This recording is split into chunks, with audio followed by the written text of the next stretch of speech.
significant cancellations and significant delays. However, today has been a much better day. A lot more air traffic controllers are coming in. So just for comparison, on Saturday we had 81 staffing triggers. Today we have 4.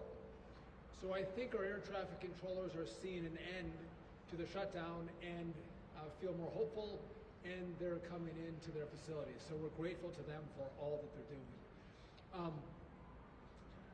I was just up in the tower here at O'Hare, and I'm proud of the men and women who have given to the country and have showed up for work, making sure our travelers are moving safely through the airspace.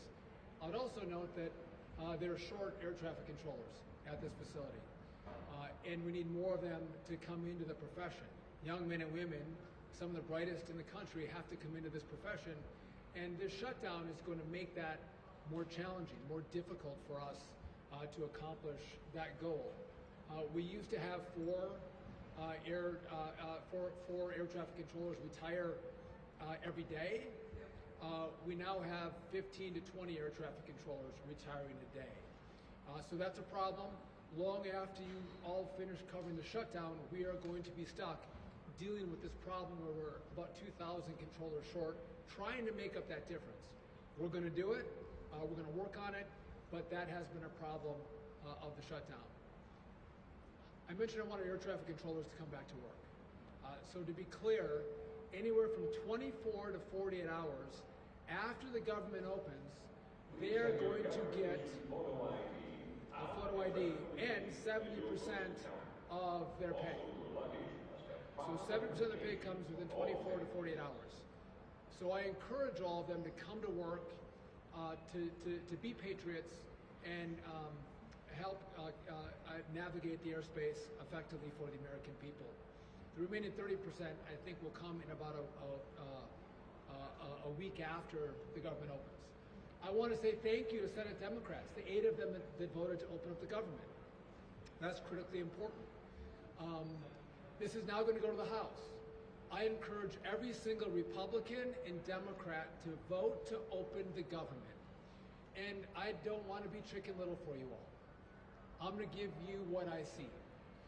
So if the government doesn't open, if the House doesn't do its job, I've had questions about what happens for Thanksgiving. There's a lot of Thanksgiving travel. What's going to happen during that time frame? I'm going to tell you we are not going to get to Thanksgiving. You're going to see this Friday, Saturday, and Sunday. Big disruption thus far, massively more disruption as we come into the weekend if the government doesn't open. It is going to radically slow down. So the House has to do its work. And by the way, I'm very hopeful. It seems like they're in a good mood to come in and vote to open the government. And again, I hope they do that. We're going to take your questions in a moment, but I do want to let you hear from our acting ATO, head of our air traffic controllers, to talk about what he's seen. Then we'll come back and we'll take some of your questions. So Frank?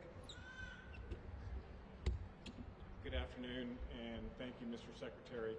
But before I say anything else, I do want to thank the men and the women, the air traffic controllers, our supervisors, our technicians, our individuals that work at our FAA JTOC and Command Center who have kept this system running over unprecedented times, under unsure times of when the next paycheck's going to come and how they're going to make ends meet. And through it all, they kept everyone at this airport safe, as well as all the airports around the country. Mr. Secretary, I also want to thank you for visiting these facilities, spending time with our controllers and our technicians and our managers to understand the problem and to hear from them firsthand. I can't tell you how much it means to them to have a boss come and listen to that and listen to them and how we're going to get past the shutdown. From the air traffic organization, we're extremely hopeful that we are on the eve of the shutdown. And the reason why I'm saying that is this past weekend, Friday, Saturday, and Sunday, witnessed 3 of the highest staffing trigger numbers out of the 4 that we've had on record during the shutdown. Out of these whole entire days, we've seen 3 staffing triggers, Friday, Saturday, and Sunday, that severely impacted the operation. Normally, what we will do is we'll put in ground delay programs that you'll see your flights being delayed. That's a normal protocol. This past weekend saw us put in airspace flow programs where we had to slow the entire country down, which forced massive cancellations and delays. This is not sustainable for our air traffic controllers, for our technicians, and for the American public. For our controllers who are working and worried about what's going to happen to them, rest assured, when the shutdown's over, they will be made whole, and they'll be made whole within a week. What's really important for us is getting back to business. And what I mean by that is Thanksgiving is coming up. This is the time where everybody comes and connects with their loved ones. This is the time where air traffic controllers and technicians say, it's go time. It's go time for us. We want the shutdown to be over. We want our controllers back on the boards doing what they do best, which is separating traffic and keeping everyone safe. We look forward to getting back to business once this shutdown is over and ensuring that we once again hold true to what we promised to everyone in this room and across the country. We got you, we'll keep you safe, and rest assured we'll get through this together. Mr. Secretary. Thank you. I want to thank Frank as well. He's done a masterful job at the FAA navigating this crisis for us. A couple points and I'll take your questions. As we come into Thanksgiving, this is Super Bowl of air traffic controlling, right? It's massive movement of Americans. And again, this shutdown is going to get us to a place where we can get controllers back in our facilities controlling the airspace. I want to bring up one issue that I'll take your questions. You saw on Friday, on Saturday, we reduced our flights by 4%. So 4% of commercial aviation had to be canceled. Now, some have claimed that this was based on politics. This was based on pressure. And I would just tell you that this information to do this reduction in flights by 4% on Saturday, it came from the safety office. The safety office made the recommendation, they elevated it, and we implemented it. And I'd also note on Saturday, Sunday, and Monday, the cancellations in the airspace were higher than 4%. Right? So some might argue we didn't cancel enough flights. Today, we increased it by another 2%. So we're at 6% of cancellations of flights in the airspace. Some have asked, when are you going to start rolling those back? The answer to that is, this has all been data-based. We've seen incursions on runways, we've seen loss of separation in the airspace, and we've seen heightened complaints by pilots of the communication they're having with air traffic controllers. When this information goes in the wrong direction, we have to make decisions to keep people safe. You all saw it with the DCA air crash.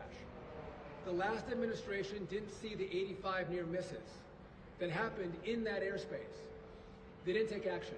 They didn't look at the data. So we are going to look at the data and make the best decisions possible to keep the traveling public safe. That's what we've done.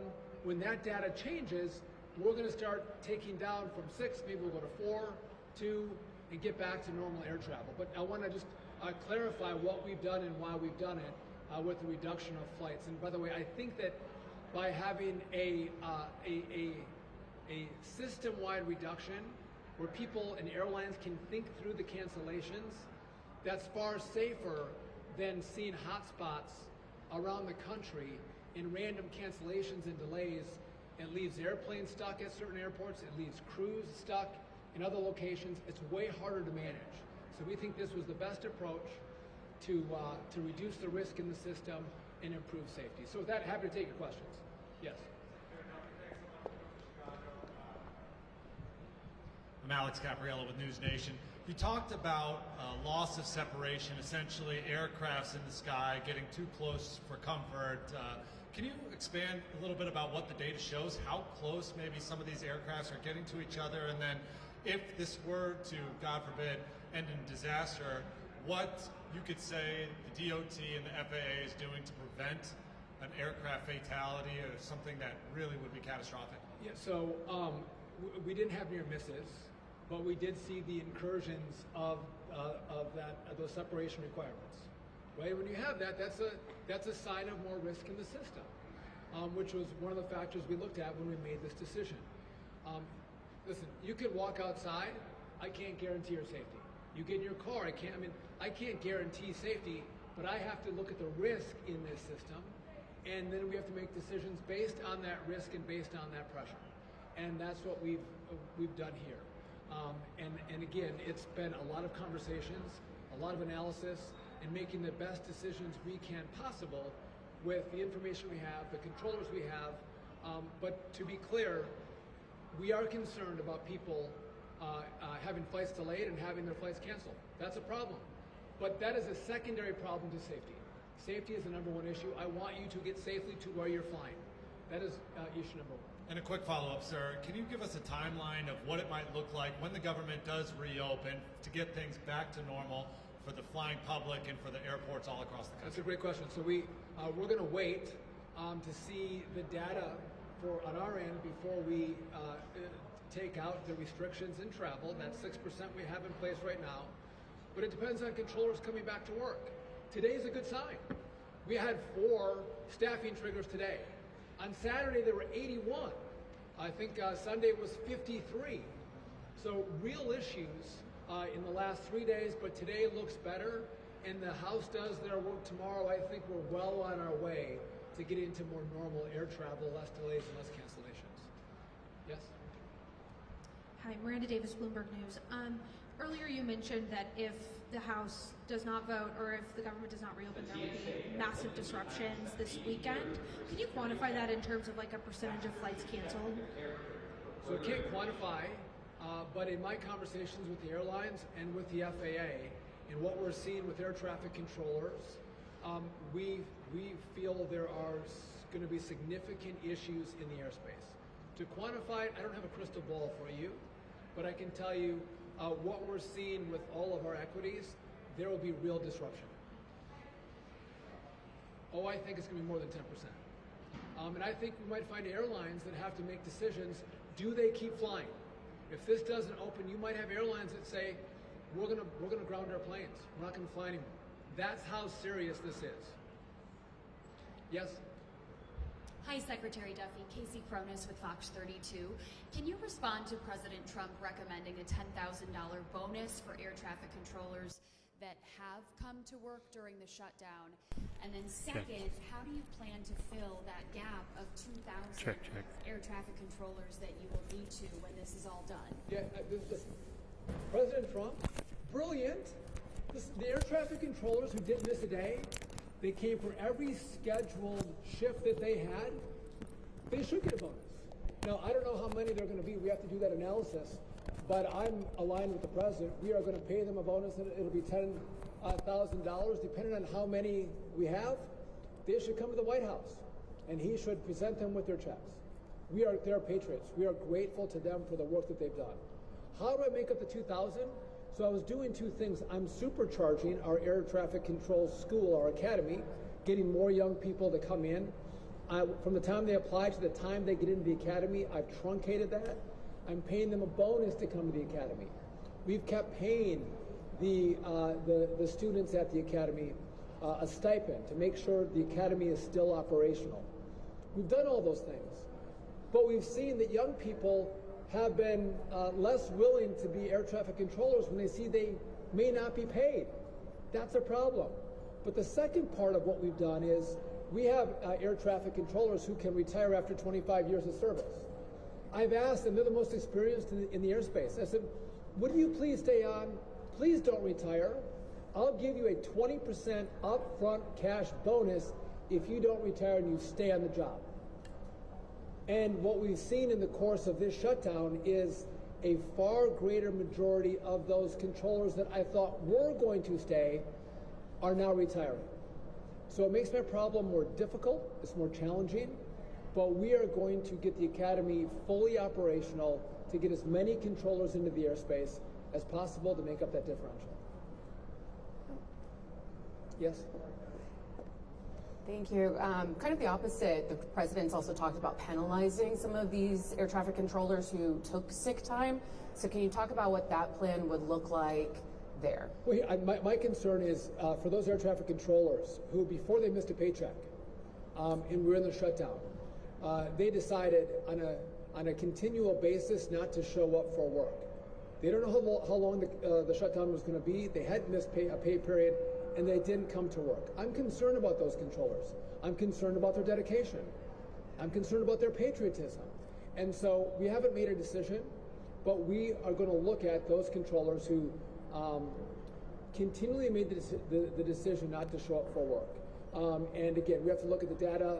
I would just tell you, I'm trying to bring more air traffic controllers in. I'm not trying to take air traffic controllers out.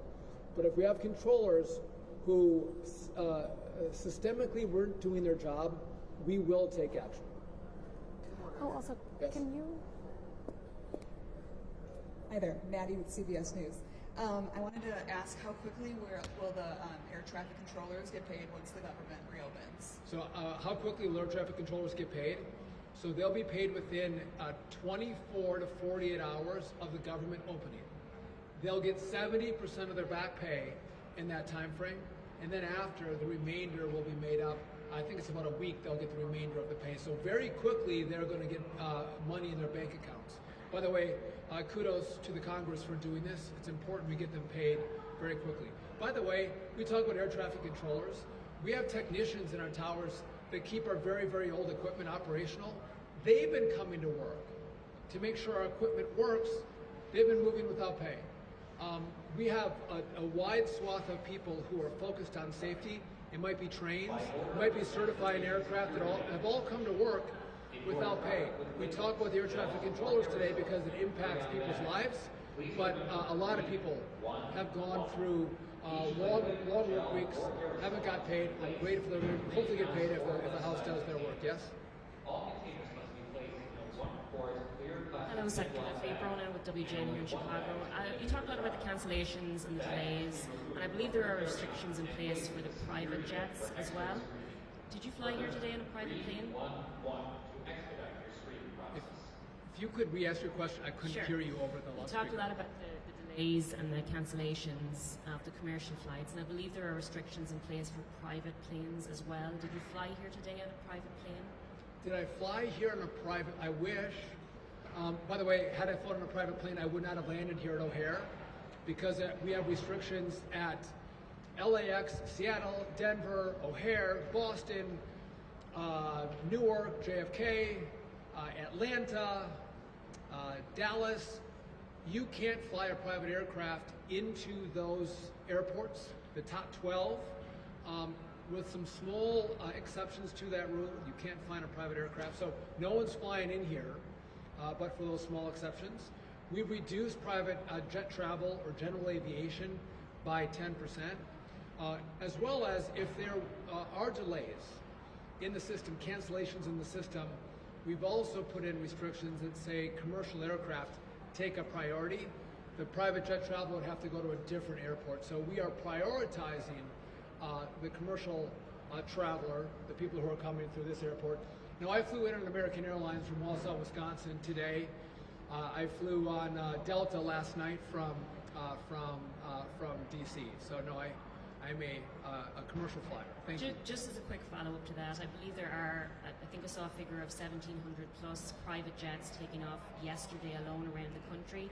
What do you say to the people here who've been stranded for days in Chicago alone, who maybe don't have the means to fork over hundreds or thousands of dollars to do so? So, listen, I'm not at war with private jets.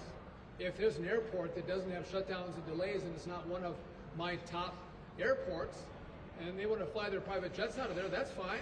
Or you want to fly your little Cessna out of there, that's fine too. I'm concerned about the airports that have the major disruption.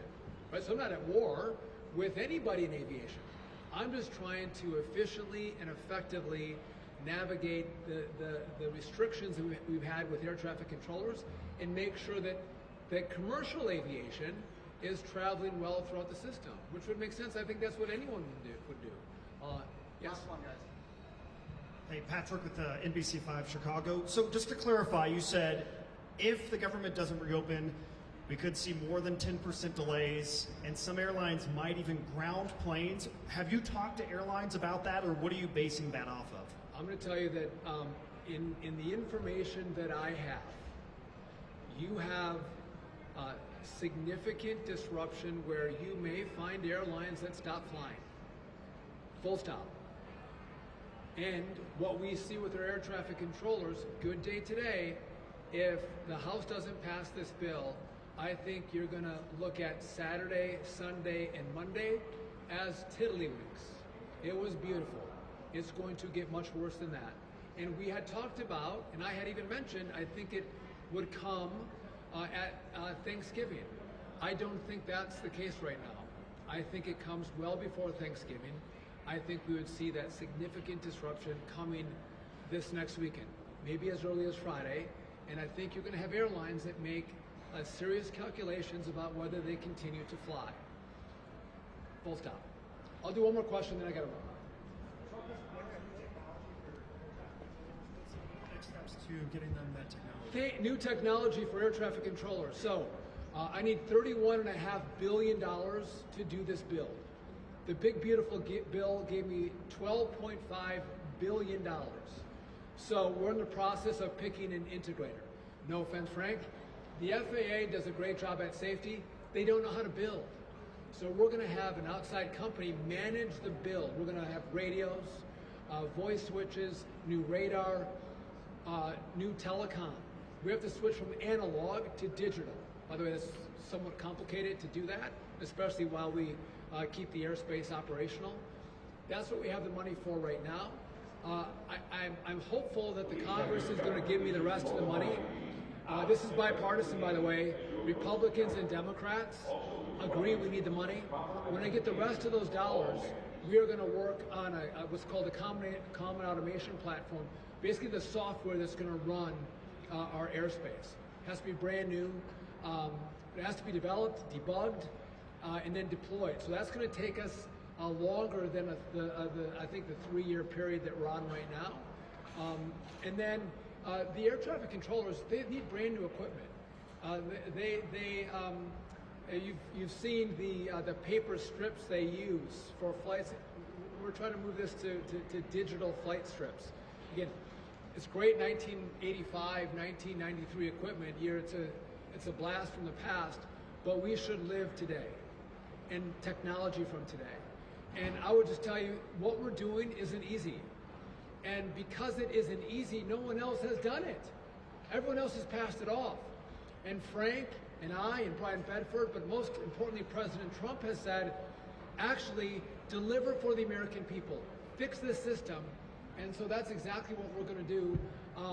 And by the way, I've talked about what this shutdown does for air traffic controllers.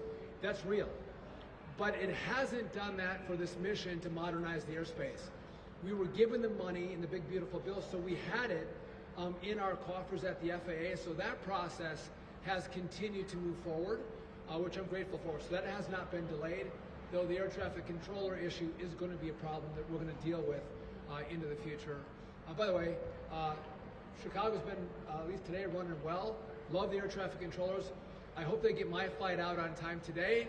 I put a good word in for myself. I'm kidding. But again, I fly to here quite a bit as well. I want to thank you for coming out and covering the story. Our mission, again, keep people safe. Keep people safe and do whatever we have to, no matter what the political noise is, to make sure that objective is accomplished. With that, thank you very much. Thank you guys.